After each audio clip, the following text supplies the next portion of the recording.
وہ تو مزار فلسطین اس طرح پہنچ گئی کہ بعد میں وہ منتقل کی گئی، ورنہ وفات مصر میں ہی ہوئی حضرت یوسف علیہ السلام کی بھی۔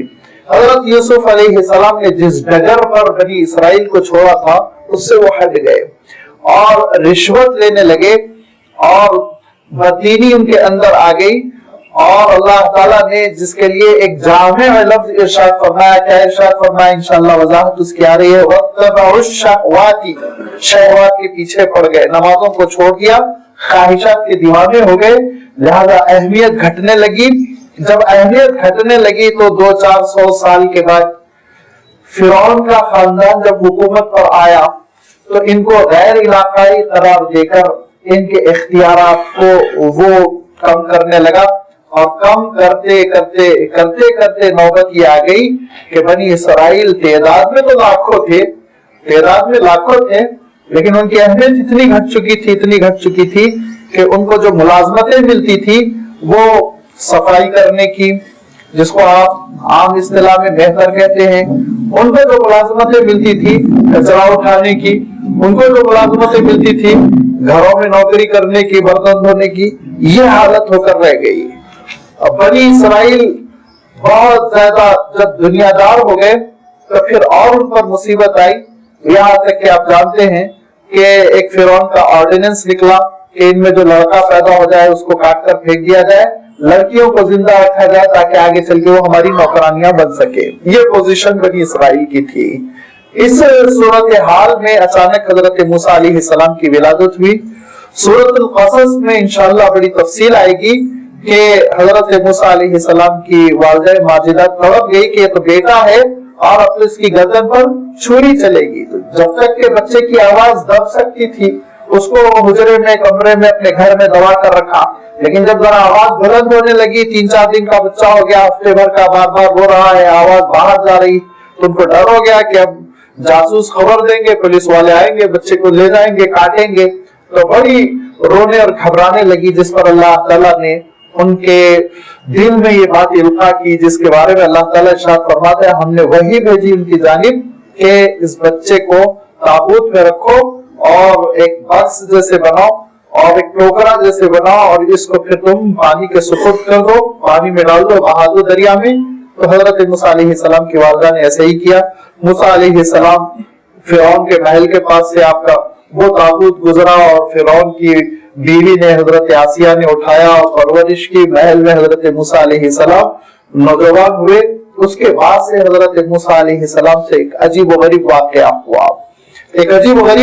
ہوا اور اللہ تعالیٰ نے خاص حکمت کے ذریعے سے وہ واقعہ کروایا۔ وہ واقعہ یہ ہے کہ حضرت موسیٰ علیہ السلام تیز دھوپ کے وقت نکلے جبکہ سب لوگ اپنے اپنے گھروں میں بیٹھے ہوئے تھے، لو چل رہی تھی، کسی کام سے حضرت موسیٰ علیہ السلام نکلے تو دیکھا سارے راستے خالی پڑے ہوئے ہیں، لیکن 2 شخص لڑ رہے ہیں، ایک قبطی ہے یعنی فرعون کے خاندان کا، اور ایک اسرائیلی ہے یعنی حضرت یوسف علیہ السلام کے خاندان کا، حضرت موسیٰ علیہ السلام کے خاندان کا۔ حضرت موسیٰ علیہ السلام نے لڑائی ختم کرنے کی کوشش کی، اس دھکم دھکی میں ایک گھونسا حضرت موسیٰ علیہ السلام نے قبطی کو کیا مارا، وہ وہیں ڈھیر ہو گیا، ختم ہو گیا، مر گیا۔ اب حضرت موسیٰ علیہ السلام کو بہت افسوس ہوا اور رات میں بڑی دعائیں کی، اللہ تعالیٰ سے معافی مانگی کہ اللہ یہ کیا ہو گیا، میں تو یہ اصلاح چاہ رہا تھا، یہ تو بہت زبردست واقعہ ہو گیا، حادثہ ہو گیا۔ اور ادھر فرعون کے محل میں بہت شور مچا، کس نے قتل کیا پتہ ہی نہیں چل رہا۔ دوسرے دن حضرت موسیٰ علیہ السلام کسی اور کام سے نکلے تو پھر وہی اسرائیلی دوسرے قبطی سے لڑ رہا تھا، تو حضرت موسیٰ علیہ السلام نے کہا کہ انک لغوی مبین، تو روزانہ جھگڑالو ہے، کسی نہ کسی سے لڑتا ہے، یہ سوچ کر آگے بڑھے کہ دونوں کو الگ کر دیں۔ تو وہ اسرائیلی چیخ کر کہہ پڑا موسیٰ کہیں آج تم مجھے اسی طرح قتل نہ کر دو جس طرح کل قبطی کو قتل کیا۔ اب حضرت موسیٰ علیہ السلام کا نام آ گیا سب میں کہ یہ موسیٰ ہے قاتل، لہذا محل میں بڑا مشورہ ہوا کہ قبطی آپ کے خاندان کے فرد کا قتل ہوا، لہذا اس پر جو ہے سزا ہونی چاہیے، ہم کمپرومائز نہیں کریں گے، آپ مجرم کو ضرور سولی پہ چڑھائیے، ختم کر دیجئے، قتل کر دیجئے۔ ایک حضرت موسیٰ علیہ السلام کے چاہنے والے فرعون کے خاندان کے تھے جن کا تذکرہ سورہ مومن میں اللہ تعالیٰ نے ارشاد فرمایا، جنہوں نے فرعون کے سامنے بڑی زبردست تقریر کی تھی اور فرعون کو دعوت دی تھی، اللہ تعالیٰ کے دین کی, حضرت موسیٰ علیہ السلام کی اطاعت کی, لیکن فرعون نے بات نہیں مانی, پھر بعد میں وہ ہلاک ہوا. لہذا ان صاحب نے آ کر حضرت موسیٰ علیہ السلام کو اطلاع دی کہ دیکھو محل میں زبردست اس وقت میٹنگ ہو رہی ہے, ایمرجنسی میٹنگ, گرما گرمی, اور تمہارے قتل کا تقریباً ڈیسیشن ہو رہا ہے, لہذا میں تمہارا بہت مخلص ہوں, تم فوراً روانہ ہو جاؤ, نہ رکو یہاں پہ. حضرت موسیٰ علیہ السلام روانہ ہو گئے, چلتے چلتے مدین پہنچے, وہاں اپنے 10 سال گزارے, اور اس کے بعد سے اللہ تعالیٰ کی جانب سے اشارہ ہوا کہ آپ واپس آئیں. وَاذْكُرْ فِي الْكِتَابِ مُوسَىٰ, یہاں سے تھوڑی سی باتیں اللہ تعالیٰ نے یہاں ارشاد فرمائی کہ اس کتاب میں موسیٰ کا بھی تذکرہ کر دو. إِنَّهُ كَانَ مُخْلَصًا وَكَانَ رَسُولًا نَبِيًّا, بے شک وہ چنا ہوا تھا. مخلص کہتے ہیں جس کو سلیکٹ کر لیا جائے. نبوت اور رسالت کے سلسلے میں تو ویسے اللہ تعالیٰ نے بالکل وضاحت فرما دی کہ نبی اور رسول اللہ تعالیٰ کا منتخب ہوتا ہے, اس میں انسان کی ریاضت اور محنت کا کوئی عمل دخل نہیں ہوتا ہے.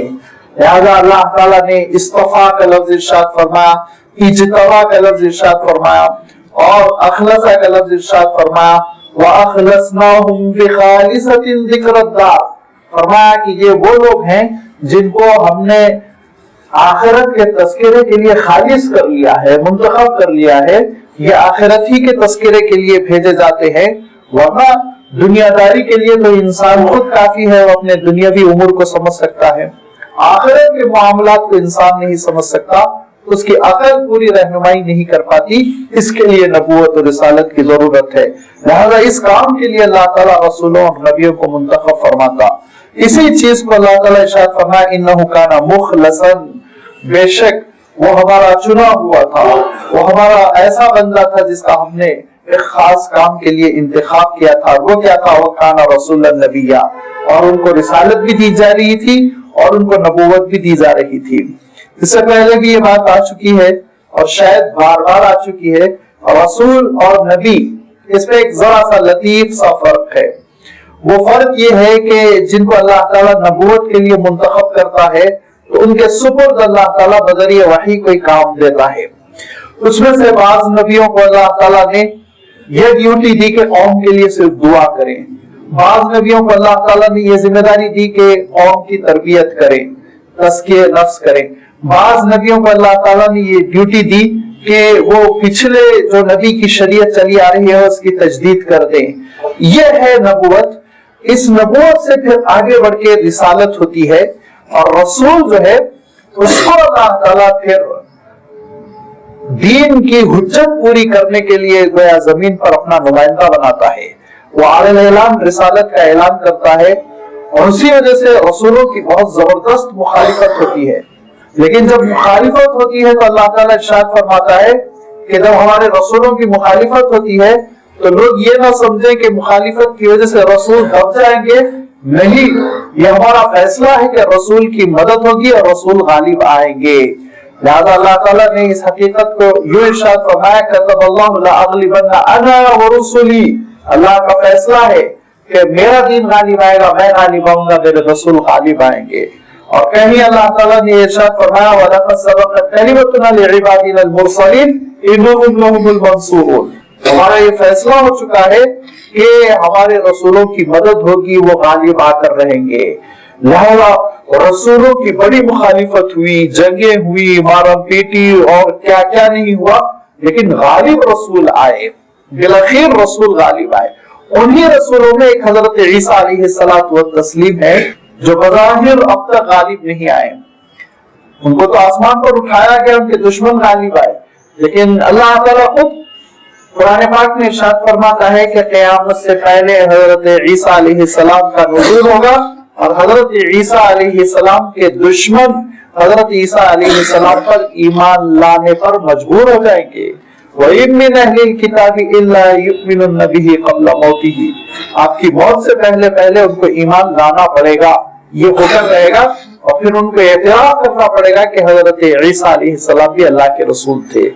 یہ ہے رسول, کہ رسول وہ ہے جو اللہ تعالیٰ کی جانب سے حجت بن کر آئے, اور رسول وہ ہے جس کی مخالفتیں ہوں لیکن وہ غالب آئے, اور رسول وہ ہے